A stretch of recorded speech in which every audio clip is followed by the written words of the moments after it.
tinklalaidė Gabrielius. Sveiki, čia Rokas Simanavičius.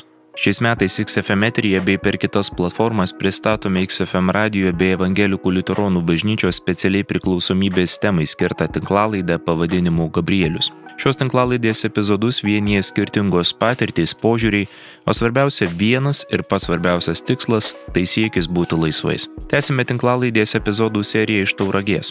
Šiandien girdėsite dar vieną pokalbį, turbūt patį tviriausią iki šiol skambėjusių, su ne vienerius metus priklausomybę nuo alkoholio išgyvenusią Sandrą. Pokalbis jau netrukus, aš tik primenu, kad visus tinklalaidės epizodus galite rasti ir paklausyti savo patogiu metu, apsilankę SoundCloud platformoje, paieškos langelyje suvedę tinklalaidę Gabrielius. Na, mėgstantiems ne tik klausyti, bet ir skaityti, kviečiu šios tinklalaidės epizodų ieškoti ir Bernardinai LT, Evangelikų liuteronų bažnyčios puslapyje Liuteronai LT, taip pat istorinėme dienraštyje Voruta LT bei regioninėje žiniasklaidoje. O dabar kelkimės jau į 5.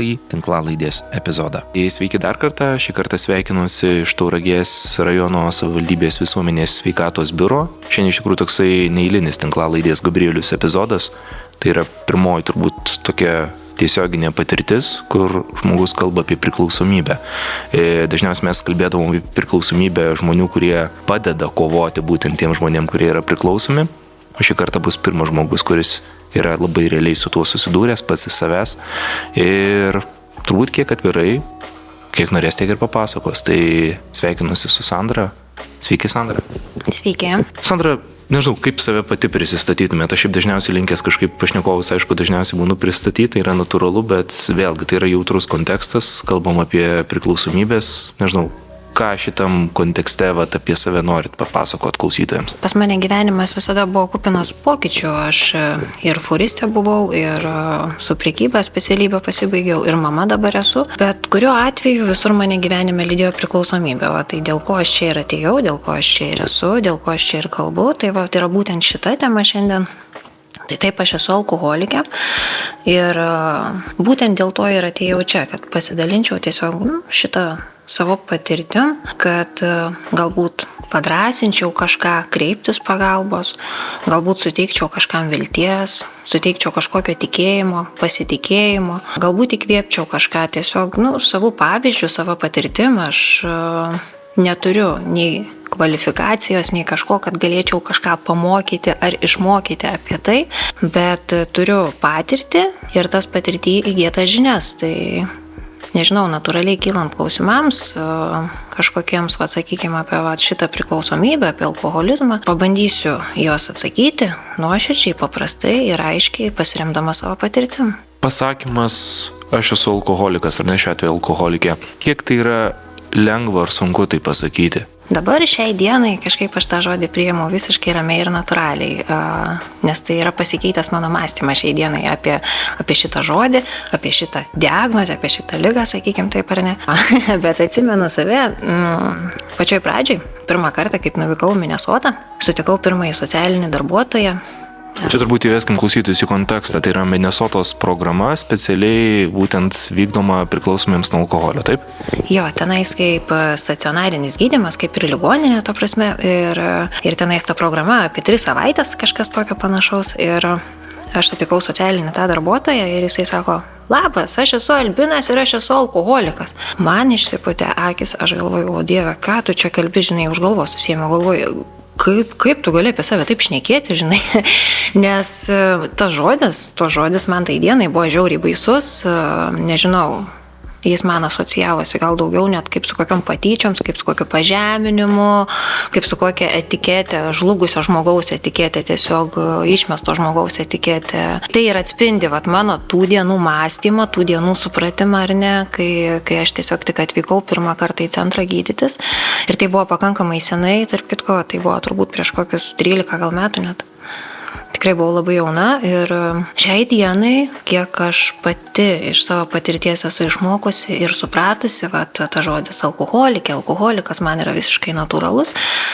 Ir aš priimu kažkaip tai laisvai, paprastai ir visiškai to nesureikšminu. Tai tiesiog ligos pavadinimas, tai yra priminimas savo, kad taip, aš turiu tą ligą ar ne, ir viskas. Ir aš laisvai kažkaip su šito gyvenu. Sandra, gerai supratau, 13 metų šitam priklausomybės keliui? Jo, žinokit, tarp kitko, jeigu tokia trumpa istorija, tai sako žmogus kartais į alkoholizmą ar ne, per nesaikingą vartojimą kažkaip pakliūna, ta liga tada atsiranda, nes nesaikingai vartojama ar panašiai. Aš atrodo buvau iš tokių žmonių, kurie pirmą kartą jau paragavę alkoholio, pavadinkim liaudiškai, pajuto kablį. Aš jau iškart tą dalyką turėjau, aš iškart norėjau daugiau. Tai buvo pirmas ženklas iš tikrųjų. Tai dienai aš neturėjau tos informacijos. Nežinau, gal aš negirdėjau, gal aš nemačiau, o gal iš tikrųjų to švietimo buvo kiek mažiau nei šiai dienai. Ir aš nekreipiau tai dėmesio, bet tai buvo pirmas ženklas iš tikrųjų, kad tai jau yra ta liga manyje. Jeigu aš negaliu saikingai išgerti taurės vyno ar ne, ir man reikia daugiau ir daugiau ir daugiau, reiškia jau tai yra manyje. Kaip aš sakau, turbūt aš gimiau alkoholikė, ar ne taip, nes aš neturėjau tų saikingų vartojimo, ar ne, ten epizodų. Pas mane, aišku, neprasidėjo daugiadienės iškart, bet kiekvieną savaitgalį su draugais ir panašiai, visada viskas buvo iki pergalės. Visada buvo nesaikingai vartojamas alkoholis, niekada nebuvo taip, kad pasėdėčiau ramiai su taurė vyno. Aš žinojau, kad taip man neišeis. Aš iš karto tą turėjau savyje. Ir daug metų su to gyvenau, kažkaip nepriėmiau tai kaip rimtos problemos. Ai, daug kas čia taip žinai, daug kas geria, daug kas prisigeria. Rimtai nežiūrėjau tą problemą. Kiek metų turi praeiti ir kas gyvenime turi nutikti, kad taip lengvai ir laisvai apie tai būtų galima kalbėti, kaip aš dabar girdžiu, kad jūs kalbat. Ta girdžiu ramybę balse. Dar manau, po kokių 5 metų gal dar ramiau mokėsiu kalbėti.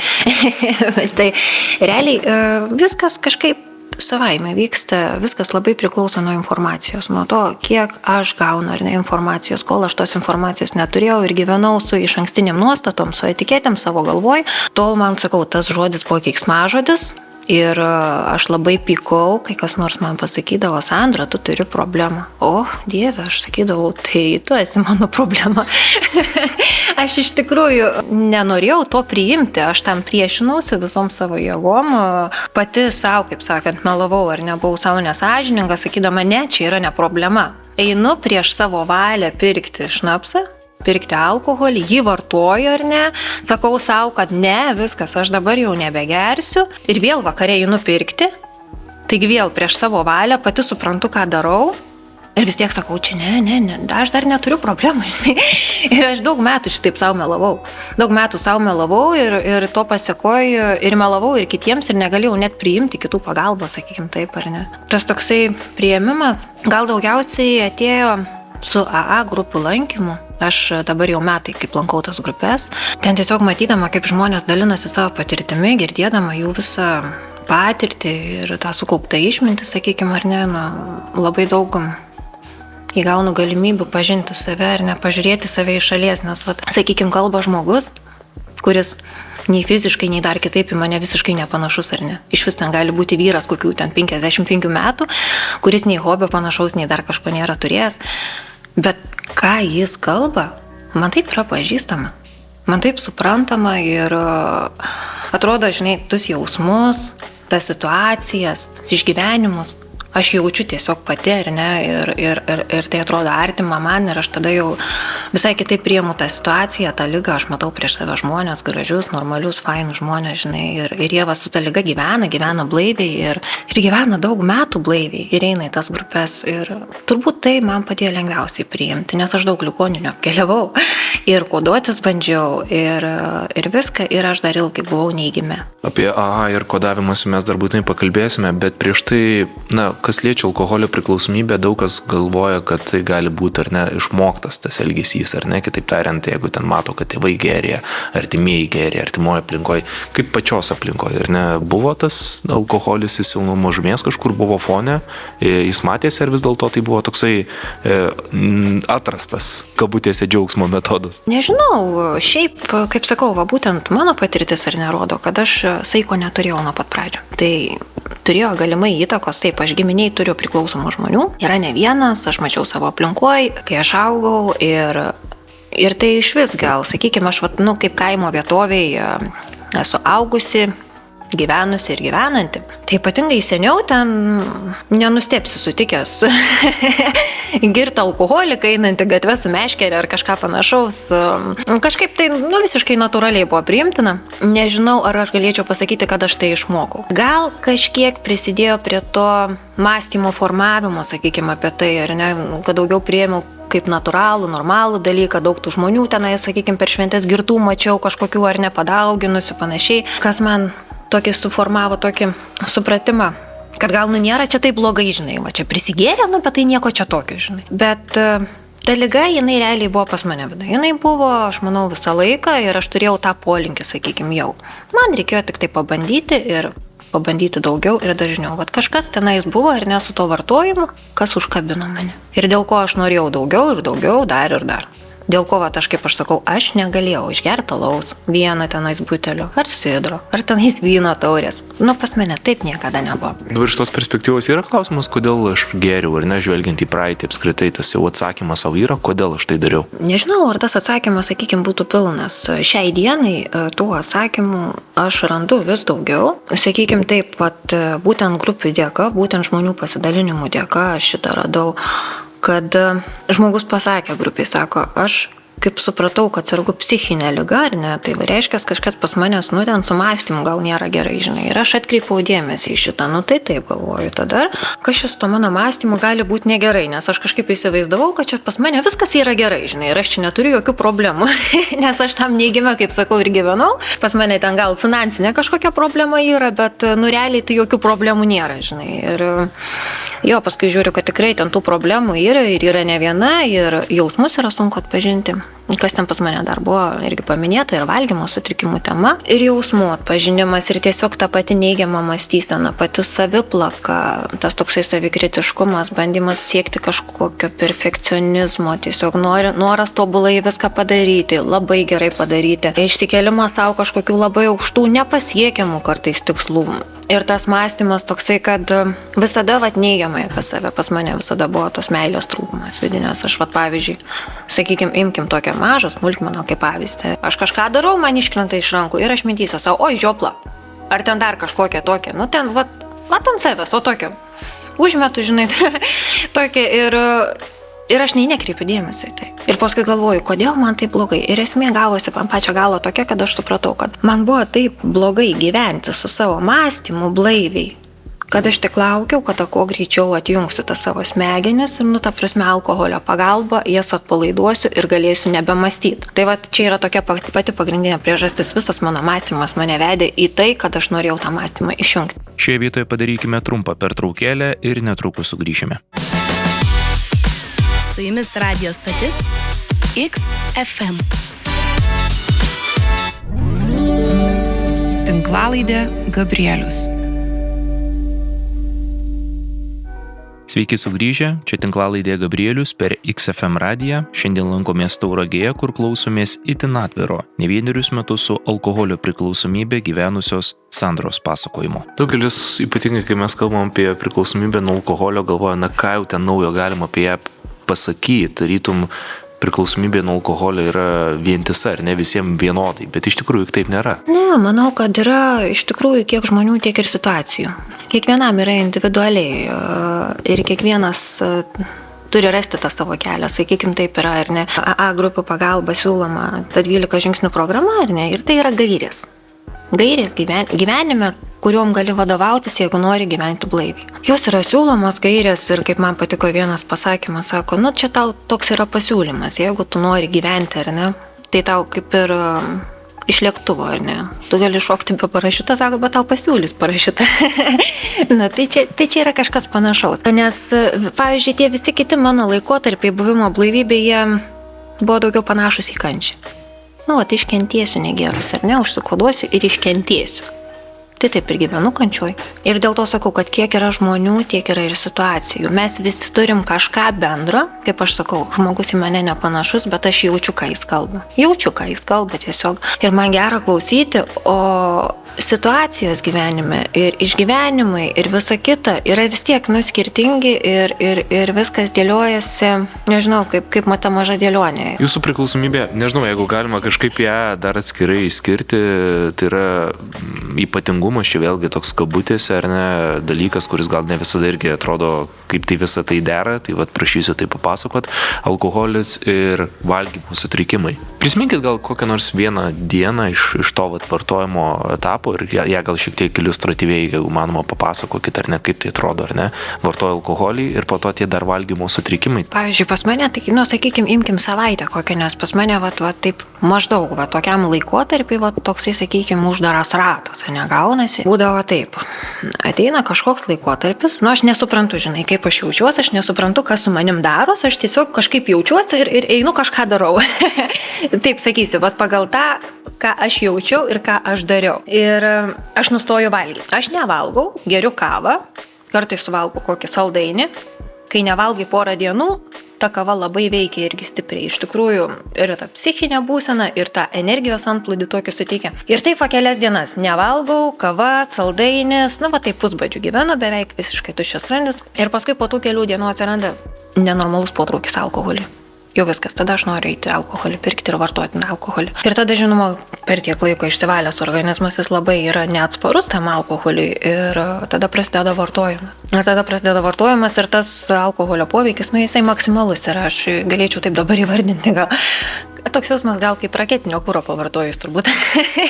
Nes tikrai kaip yra tuščias skrandis, tuščias organizmas gauti šitokią cukraus dozę. Tai sakykime, kažkokio stipraus alkoholio, užgeriant dar kokį limonadų, gazuotų. Tai tikrai yra pirminis tas poveikis kaip koks raketinis kuras, žinai, gal kažkas galėtų su kokiais narkotikais palyginti, aš jų nelabai daug esu vartojusi gyvenime, ačiū Dievui. Ir tas vartojimas būna vartojimas, kažkokį laiką trunka tas vartojimas, sakykime, tai gali trukti vieną vakarą, iki tenais, nežinau, vidurnakčio ir ilgiau, ten prasitęsti, pavyzdžiui, ir kitai dienai ir panašiai, čia priklausomai nuo aplinkybių. Ir tada pagirios, didžiulis apetitas ir besaikis skysčių vartojimas, nes iš tikrųjų organizmas yra išsekęs ir belia kiek skysčių prarasta ir valgymas automatiškai. Aš dar prie pagirių noriu sustoti, kiek tai vis dėlto yra daugiau fizinės pagirios, o kiek yra emocinės pagirios ir toksai saviplaka, ar ne, apie tai, ką minėjot?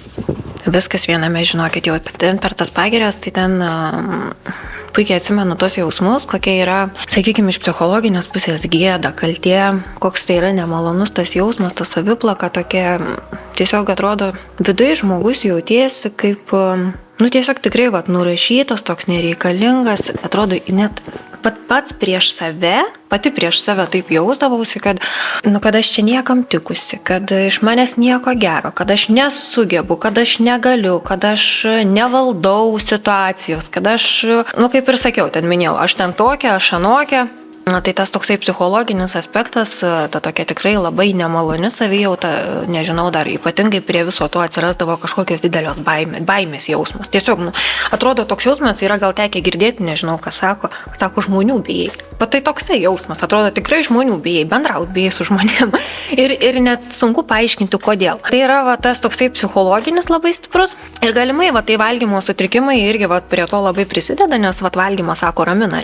Ir dar negana to, tai iš tikrųjų organizmas yra nusilpęs po tokios estafetės, jam iš tikrųjų reikia tų visų medžiagų, bet kadangi pas mane yra bulimija, tai aš dar dažnu atveju persivalgydavau ir dar paskui išsivemdavau. Tai buvo mano tokia jausmų išveika, sakykim taip, ar ne, aš nemokėjau kitaip išveikti tų jausmų, aš kažkaip tokiais būdais, kaip ir atseit gerindavau tą savo savijautą, tiesiog dariau ir pati nesupratau, ką dariau ir nesupratau, kodėl dariau ir dėl to labai save smerkiau stipriai. Dabar, kai pagalvojau, tikrai nenuostabu, dėl ko žmonės paskui kartais ir nusižudo tokioje situacijoje.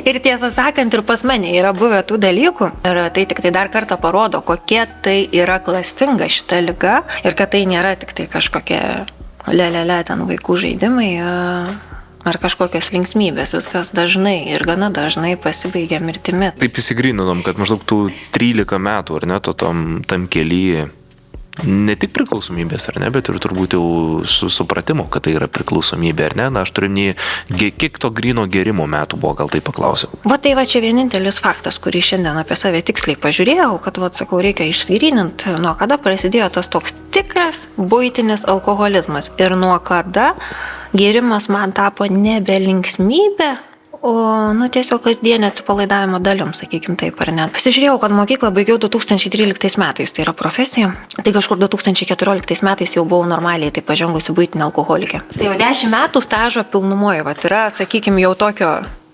jau kai gyvenu su va ta pilnai jau diagnozė, jau manau, kad tuo metu aš supratau, dar tenais kažkurį laiką neigiau, bet supratau jau tą diagnozę. Per tą 10-metį kokią aplinkinių įtaką atsimenat? Aš turiu minėti, kad būna kai kurie, kad ten bando sugėdinti, kai kurie savo aplinkoje prisimena žmonės, kurie bandė ties pagalbos ranką, bet tiesiog nenorėjo jų klausyti.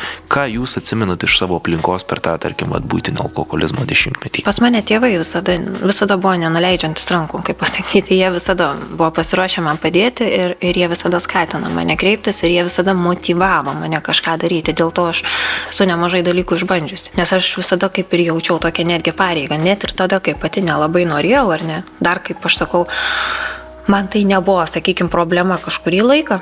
Bet aš jaučiau jau pareigą, kad aš lyg tai turiu kažką daryti. Ir tai buvo svarbu, kaip pasakyti, kodėl tai buvo svarbu. Tai buvo svarbu, nes kiekvienas tas žingsnis, kurį aš nuėjau ar ne, bandydama kažką, mane vis labiau priartino prie to teisingo kelio. Man suteikė vis daugiau tos svarbios, labai reikalingos ir naudingos informacijos. Aš taip eidama, ir į tas ligoninės, dabar galvoju, tai aš buvau priklausomybių tenais tam centre. Paskui dar ten važiavau ir su vaikiukais į vieną vietą, jau čia netaip ir buvo tas senai. Bet ten labai trumpai pabuvau, buvo priklausomybės ligų skyrius pačioj Švėkšnai ir dar ten prieš tai buvo tų patirčių. Tai aš bet kuriuo atveju visur būdama susirinkau daug informacijos ir kada aš nuoširdžiai pajutau šitą norą blaiviai gyventi kitaip ir pagaliau tikrai kažką daryti, aš jau ilgai neužtrukau, beieškodama, kur man eiti. Jau aš turėjau kažkokias gairias.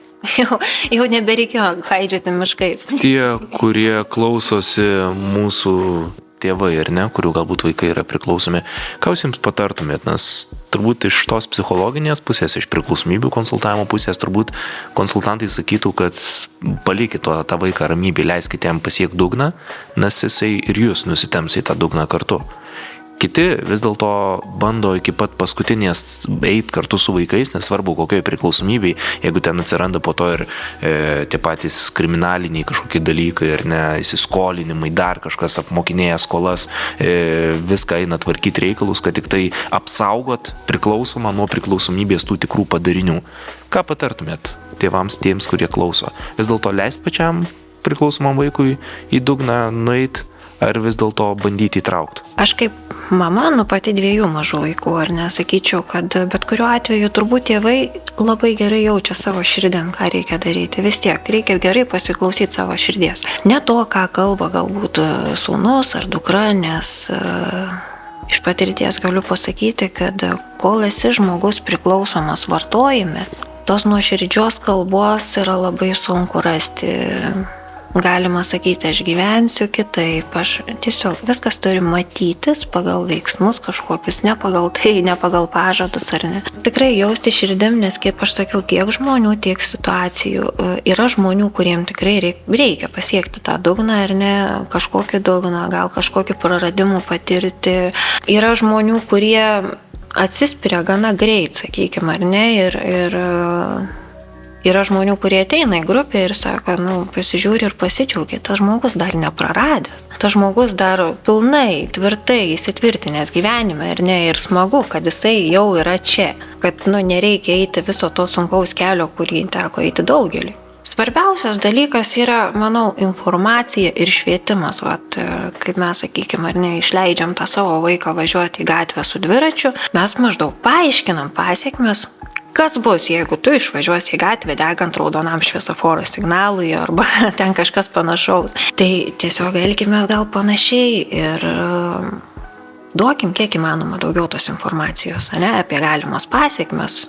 kad jeigu tu darysi kažką, gali būti tau kažkas taip ir vis. Kiek per 13 metų, ar ne, tą vėl taip ir tą priklausomybės ir kartu tą gydymo etapą, ar ne, tą asmeninį suvokimą, kad aš jau esu priklausomas, ar ne, kiek kartų įvyko atkrytis, kiek jisai buvo skausmingas ir apskritai ar pavyko, na, ne tai, kad ar pavyko, bet ar buvo tų dienų, kai tos priklausomybės pasiekmės realiai iki jūsų pačios atėjo, ar dabar supranti, kad aš tai kenčiu dėl to, kad aš esu priklausomas žmogus, dėl to man taip atsitiko. Buvo tokių epizodų gyvenime? Tai manau, kad visko buvo, kaip pasakyti, dažniausiai kaip yra priklausomam žmogui, taip ir man, žinai, kad visiems aplinkui aišku, kad va šitas yra alkoholikas, tik jam vienam ir neaišku, žinai. Tai ir pas mane buvo panašiai, žinai, kad, kaip ir visiems yra aišku, žinai, kas yra su manim ir kas daro su manim, žinai. Tik tai man vienai neaišku, aš pati viena tam neigime esu užsidariusi. Ir tas buvo jo neišvengiamai, tam tikrą laikotarpį, sako, yra fazės pa žmogų, ir net ten, kaip sužinai apie kažkieno kito mirtį, ar ne, ar ten kažkokią tragediją, tai pirmą ateina neigimas kažkoks. Tai čia tas pats apie ligos diagnozę, kai sužinai apie tą alkoholizmą.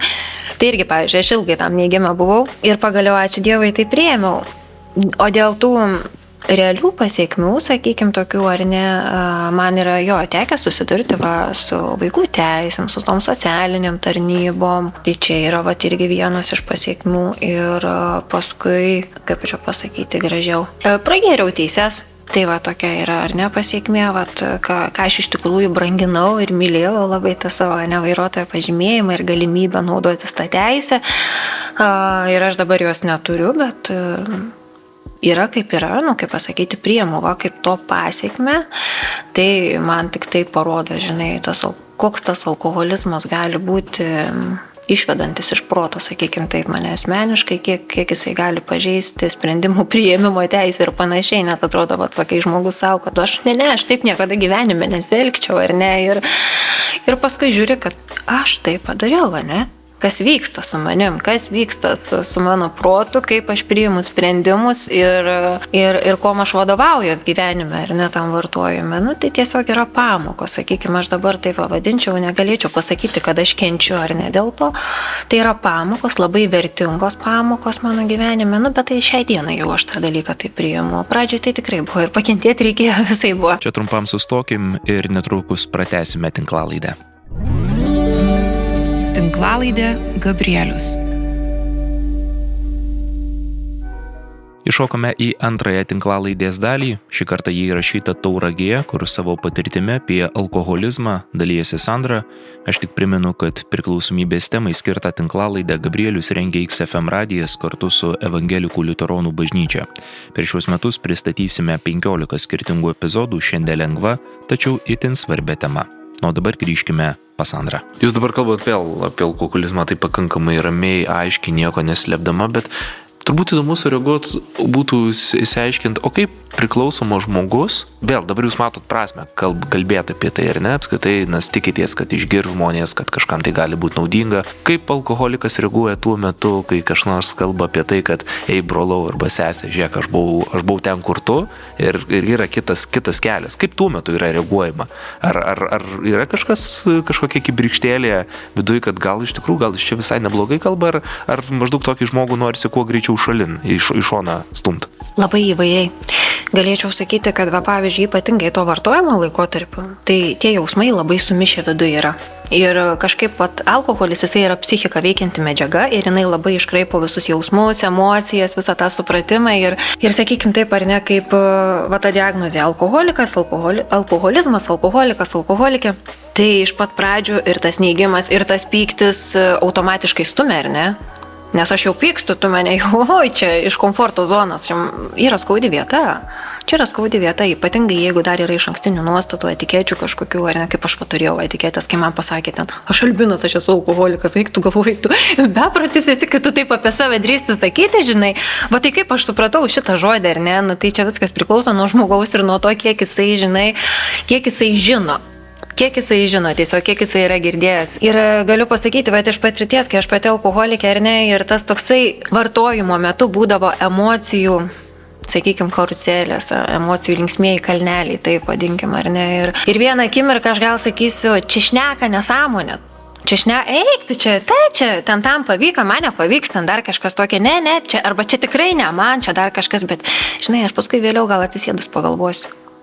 O gal aš ryte pagalvosiu, kažkada pagiringa ar ne, kaip būsiu, ar kažkada, bet aš gal pagalvosiu, gal kažkur ta siekla pas mane viduje, žinai, bus ir aš pagalvosiu, o gal, žinai, jeigu tas žmogus gali, jeigu jisai gali, tai kuo jisai nuo manęs dabar skiriasi, jisai alkoholikas, tai gal ir aš esu alkoholikas, jau gal toksai, gal aš nueisiu, gal ir aš pabandysiu, blynė, tiek daug skiriamės, 2 rankas, 2 kojas, turim vieną galvą, žinai, jeigu anas gali, tai ir aš galiu, aš tai fūrą vairuoti išmokau, tai irgi va su tokia nuostata, daug kas sako, oi, tu čia kaip, tu čia, žinai, moteriškė, tokia ten smulki, maža, aš sakau, jeigu kitas žmogus gali, tai ir aš galiu, tai jeigu kitas alkoholikas gali gyventi blaiviai 20 metų, ką aš pamačiau atėjus į grupę.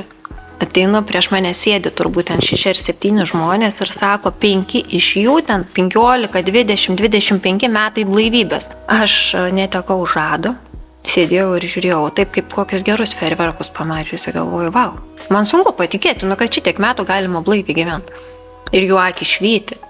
Jie tokie laimingi atrodo, žinai, tokie ramus, galvoju, kaip faina, žinai, aš irgi to noriu, aš irgi noriu būti tokia laiminga, žinai, kodėl aš čia dabar negaliu blaiviai gyventi ir būti tokia laiminga, kokie jie yra laimingi, žinai. Ir taip ir supratau, kad man čia reikia būti, čia reikia eiti. Bet kokia žinia, kuri pasieks, bet kurį, nesvarbu, ar tai būtų pats alkoholikas, ar artimasis, sakykime, ar ne, jinai gali būti naudinga ir vertinga. Ir jinai tam tikrų laikų tiesiog gali parodyti tą savo vertę, ar ne taip. Ir čia prieikim prie anoniminių alkoholikų grupės, ar ne, ir kodavimas. Kitoje barikadų pusėje yra 2 skirtingos nuomonės, ar ne, tarytum vienas kelias reikalauja žmogaus vienų dvasinių resursų, vėl tu eini grupę su tokiais pat kaip tu kažkuria prasme nusižemini visų pirma, ar ne, turbūt vienas pirminių kelių, kad tu turi pripažinti, ar ne, kad tu esi priklausomas, ar ne, ten negali ateiti ir turbūt sakyti, kad žiūrėkit, aš koks kietas, o jūs čia tokie kažkokie. Ir antras kelias yra kodavimas. Kaip suprantu, abi patirtys pačiai yra pažįstamos, yra, kaip ir minėjau, skirtingų nuomonių. Kaip skiriasi buvimas anoniminiuose alkoholikuose, kaip skiriasi ėjimas koduotis, ar ne, kaip gyvenimas dėl to keičiasi arba nesikeičia? Pas mane asmeniškai, sakykim taip, aš savo blaivybę dabartinę, ten yra virš metų laiko, ar ne, vertinu kaip tokią natūralią, tikrą, kaip čia, net nežinau, kaip įvardinti, kaip tokią stipresnę blaivybę. Kaip gyvenimą, kaip blaivų gyvenimą. Čia gal toks geresnis išsireiškimas, šita blaivybė tai toksai yra blaivus gyvenimas. Kada aš jaučiu, kad gyvenu. Kada aš jaučiu, kad mano laikas yra prasmingas, jisai dažnai yra pilnas, kada aš jaučiu pozityvumą viduje ir jaučiu daug gerų jausmų. Jaučiuosi tarp kitko ne viena, būtent anoniminių alkoholikų pagalba. Jaučiuosi tikrai ne viena ir ne vieniša su savo problema, su savo liga. Tai mane labai sustiprina. O visus tus laikotarpius, ar ne, iki tų metų, kaip jūs buvot prieš tai klausę, sakot, kiek ten tų atkryčių. Aš skaitau, kad tai buvo vartojimo laikotarpis. Su pertraukom. Tai buvo pertraukų, buvo ilgų pertraukų, buvo ir kelių metų pertrauka, ten turbūt viena. Bet aš skaitau, kad visa tai buvo kaip vartojimo laikotarpis, nes tam tikra prasme, kai aš gyvendavau blaiviai tuo metu, aš tarsi kentėdavau, nes laukdavau kada. Kada čia dabar aš atsipalaiduosiu? Kada čia dabar aš galėsiu atsipalaiduoti, žinai. Ir mąstau, ir planuoju, ir dėlioju, ir skaičiuoju. Ir ten nesvarbu, kad ir po 3 mėnesių ta data numatyta. Bet žinai, jau aš esu kažkur mintim tenais. Jau aš gyvenu kažkokiu laukimu, jau aš nesu čia ir dabar, aš nesu šiandien, aš nesimėgauju tiek, kiek galėčiau gyvenimui. Ir pas mane tie kodavimai irgi, būtent, jie labai trumpai pas mane veikia, kaip sakykim veikia. Aš net nežinau, ar aš tvirtai tuo tikėjau. Bet aš pabandžiau ir akupunktūrą, pabandžiau ten ar 2 ar 3 kartus bandžiau koduotis. Labai greitai aš užgerdavau. Ir, kaip sakau, čia toksai buvo norėjimas kažką turėti, norėjimas tą blaivybę turėti, bet aš noriu stebuklingą tabletę išgerti ir čia, ir viskas, žinai. Yra žmonių, galimai tikrai yra žmonių, kuriems tai padeda, sakykime, ir labai gerai, žinai, duok Dieve, kad ir toliau padėtų, bet kuri pragyventa diena blaiviai yra geriau negu nei vienos, ar ne, kad ir kokia jinai būtų. verta pabandyti, jeigu norisi, sakykim, taip, jeigu norisi, jeigu tas smalsumas veda, gal padės, o kas čia žinai. Aš dar šiek tiek dėl prie atkryčio norėčiau sustot, net ir būdamas anonimis alkoholikus, nesi apsaugotas nuo atkryčio, ar ne? Ir daug kas apskritai kalba, kad atkrytis yra tiesiog gyjimo dalis. Ir labai turbūt maža žmonių grupė, kuri be atkryčio apseina. Tai kiek vis dėlto tas atkrytis yra skausmingas, ar ne? Ir nežinau, tie, kurie gal mus klauso, ar ne, kur yra priklausomi arba jaučia, kad turi polinkį tas priklausomybės, kiek vis dėlto, tarkim, jeigu tu apsisprendėjai dabar būti švarus ir po kiek laiko atkrinti, kiek tai kerta per sąmonę pačią, per vidinę būseną, kiek po to vėl norisi kilt ir vėl į tą kovą nelengva, ar ne? Žinokit, visada labai žavėjau žmonėm anoniminiuose alkoholikuose, kurie ateina ir drąsiai pasako, žinai, buvo užgėriau. Galvoju, kiek tu turi drąsos šitai pasakyti.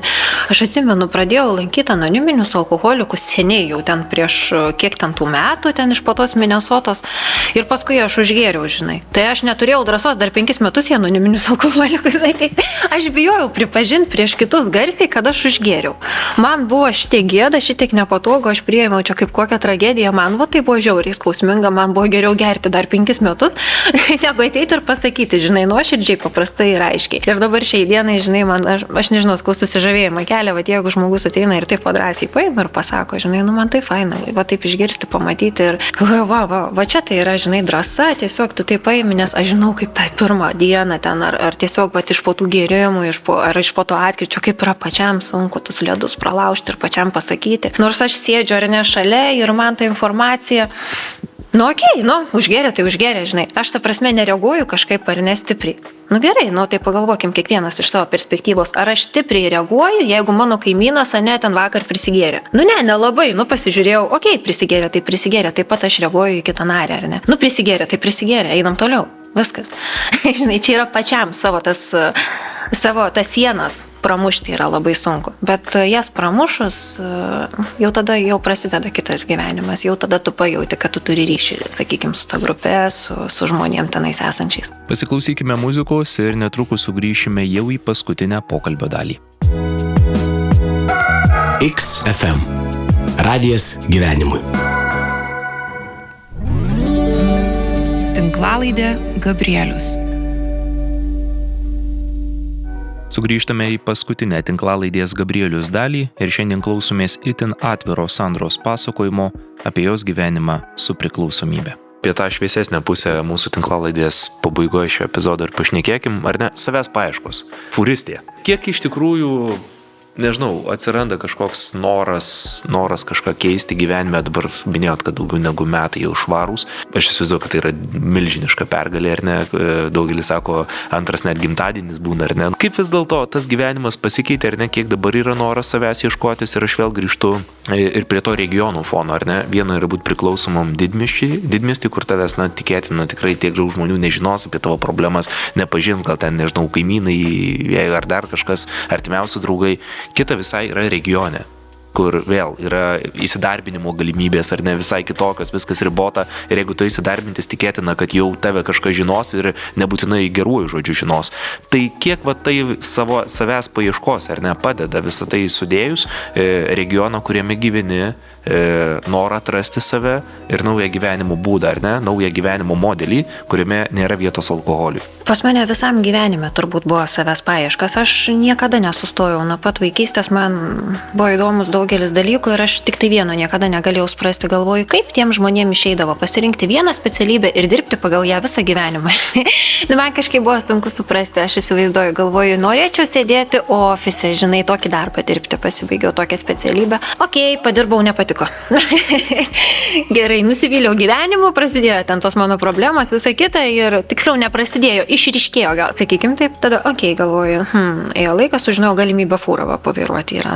Šitas darbas man patiko. Jisai man buvo lengvas ir labai raminančiai veikia, nežinau, ten įsivaizduojam, sėdim visą dieną ir žiūrim į peizažus per langą ir klausomės muzikos ir geriam kavą, žinai. Realiai tai yra fūros vairuotojo darbas, nes užsienį keliai platus ir dideli, ten po 500-800 km į vieną pusę vien greitkeliais važiuoti, tai tikrai relaksuoja atsisėdęs. Ir būtent tuo gyvenimo periodu man pavyko gyventi blaiviai, ilgiausią laikotarpį.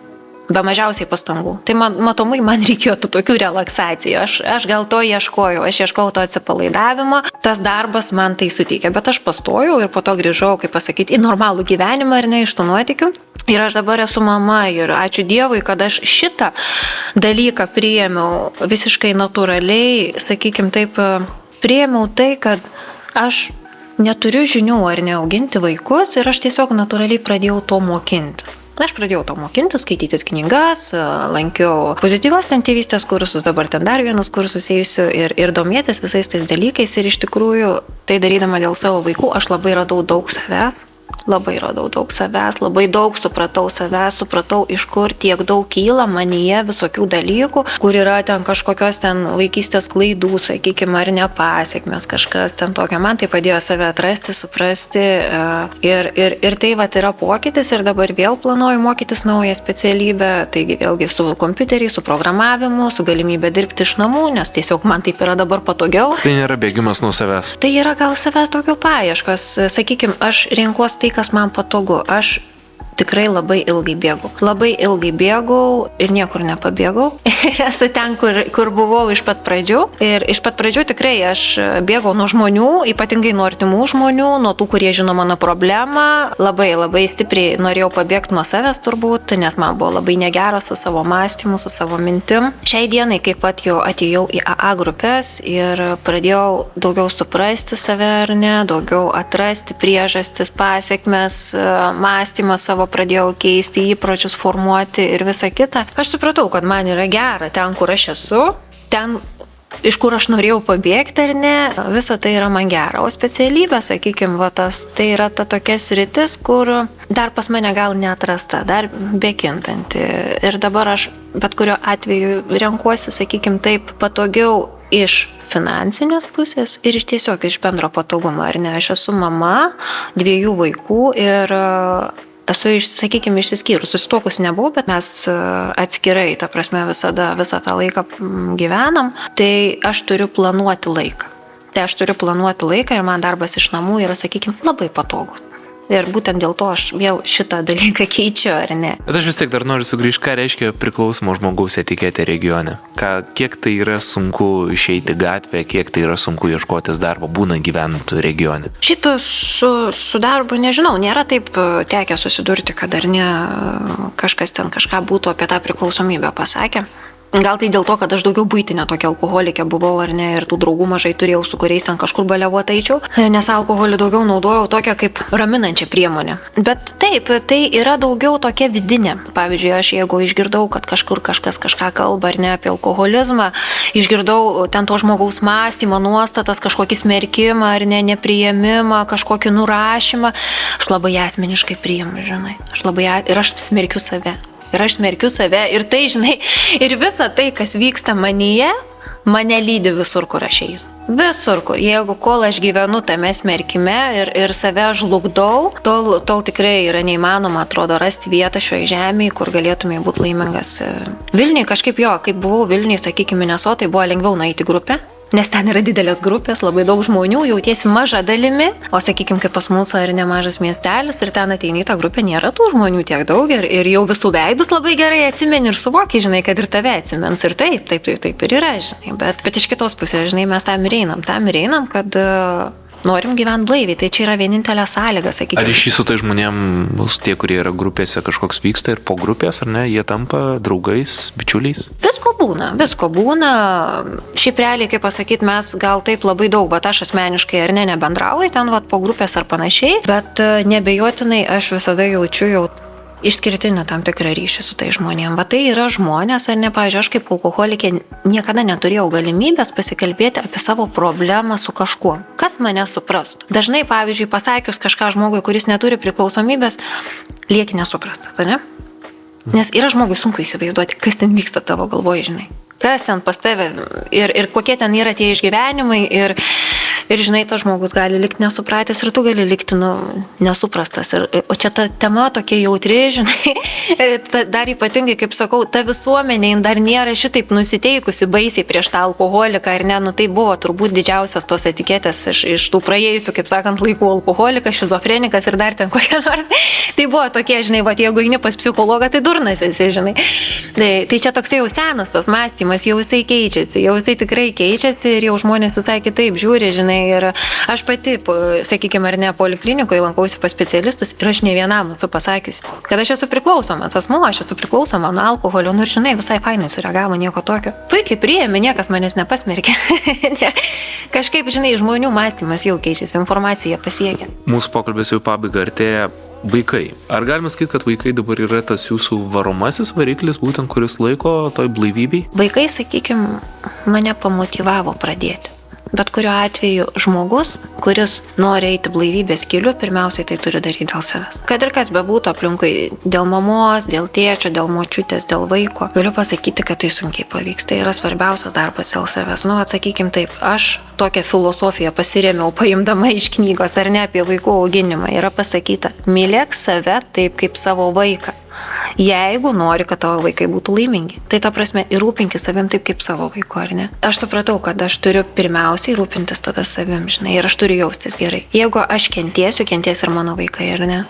Tai turėjau ieškoti to tokio gyvenimo ir tos galimybės tiesiog gyventi, sakykime taip, nekentėti, o gyventi. Ir aš tą galimybę radau būtent per tas AA grupės. Realiai iš mano patirties, iš mano perspektyvos, tai yra tikrai AA grupė ta vieta, kuri mane atvedė ir į kelią, ir į protą, ir į suvokimą. Labai paprasta programa ir, sakykime taip, kitų žmonių patirtis, kurie jie dalinasi, labai atveria akis ir leidžia save pažinti visas tas problemas, kas iš kur, kodėl kyla, kas su manim vyksta, kodėl aš taip elgiuosi ar ne. Ir dar vienas svarbus toksai aspektas, kad ne tik tą visą suvokti, suprasti, bet dar ir turi galimybę ir turi visada žmonių ratą, kuris tave supras, kuriem galėsi pasisakyti. Ir pavyzdžiui, tikrai yra ir numeriai telefonų, kad galima, pavyzdžiui, individualiai pasiskambinti. Man yra blogai. Man nėra su kuo pasikalbėti, man yra blogai, žinai. Ir mes esam tie žmonės, kurie teikia pagalbą dėl to, kad mes patys esam tokie ir mums patiems taip pat yra, mums tai yra labai artima ir suprantama. Dar paskutinis klausimas, kodėl apskritai apie priklausomybės reikia kalbėti, ar ne? Na, iš vienos pusės tai priklausomybių daugėja, ne tik alkoholis, ne tik narkotikai, vaistai, ar ne, pornografija, lošimai, įvairiausių rūšių, ar ne? Kodėl vis dėlto reikia kalbėti apie priklausomybės ir ypatingai apie alkoholį, nes turbūt daugelis gali galvoti, tai palauk, apie tą priklausomybę jau viską žinau, ką tik įmanoma, jau gal daugelis turbūt ir daugeliu jinai gali būti ir artimiausia, nes turbūt giminėjai gali būti tokiu atveju ar panašiai. Tai ką dar apie šitą priklausomybę galima pasakyti ir apskritai, kodėl reikia apie tai kalbėti? Kuo daugiau kalbam, tuo didesnė tikimybė, kaip sakant, kad bus kažkas išgirsta, ar ne. Informacija yra pats didžiausias ginklas, sakykime, ar ne, su šituo. Tai yra liga, priklausomybė yra labai baisi, klastinga liga, jinai yra mirtina liga, daug žmonių miršta, daug jaunų žmonių miršta, daug žmonių nusižudo. Tai vyksta kiekvieną dieną ir būtent vienintelis toks dalykas, kuris gali žmogui padėti, tai pirmiausia yra informacija. Jeigu žmogus žino, kad tai yra liga ar ne, tai netikėtė kažkokia nepažeminimas, bet tai yra liga, tai gal aš galiu kažką dėl to daryti. Jeigu klausyk, aš ten sergu, ten kokį cukrinį diabetų ar ne, tai ką aš darau, aš domiuosi savo liga ar ne ir galvoju, ką čia dabar man daryti, ne, kad man būtų gerai. Tai čia yra lygiai tas pats. Tai yra liga ir ta priklausomybė, jinai žmogų veda į susinaikinimą, jinai visą šeimą veda į susinaikinimą, jinai griauna gyvenimus, jinai žudo ir jinai yra labai žiauri. Tik tai informacija, tik tai supratimas, tik tai priėmimas to kaip natūralios ligos, tiesiog kaip to, kas yra įveikiama.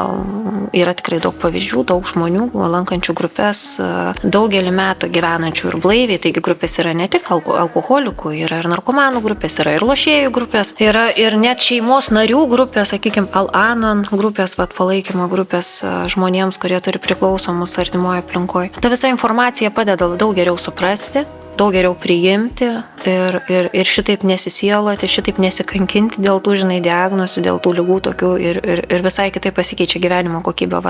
su ta informacija, nes, kaip aš sakau, pas mane gyvenime viskas, kas pasikeitė, tai mano mąstymas.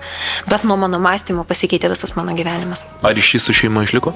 Labai stiprus, mes gyvenom kartu ir iš tikrųjų per tą visą laiką turbūt geresnio gal ir nėra buvę.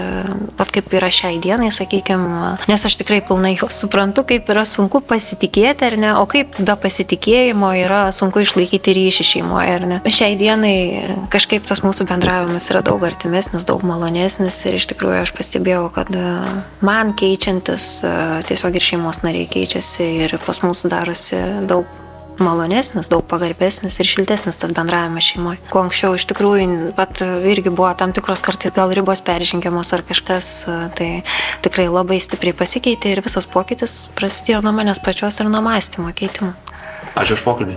Ačiū Jums. Ačiū itin atvirai savo istoriją papasakojusiai Sandrai, ačiū tiems, kurie šią valandą skyrė šio epizodo klausymuisi. Primenu, kad šiemet XFM radijas draugė su Evangelikų liuteronų bažnyčia rengia tinklalaidę Gabrielius. Tinklalaidės epizodus galite klausytis ne tik per XFM radijo bangas, bet ir SoundCloud platformoje savo patogiu metu, paieškos langelį suvedus tinklalaidė Gabrielius, nuo mėgstantiems ne tik klausyti, bet ir skaityti. Kviečiu šios tinklalaidės epizodus atrasti ir Bernardinai LT, taip pat Evangelikų liuteronų bažnyčios internetinėme puslapyje Liuteronai LT, istorinėme dienraštyje Voruta LT bei regioninėje žiniasklaidoje. Šios tinklalaidės epizodus vienyje skirtingos patirtys, požiūriai, o svarbiausia vienas ir pats svarbiausias tikslas - tai siekis būti laisvais. Laidą vedžiau aš, Rokas Simanavičius. Iki.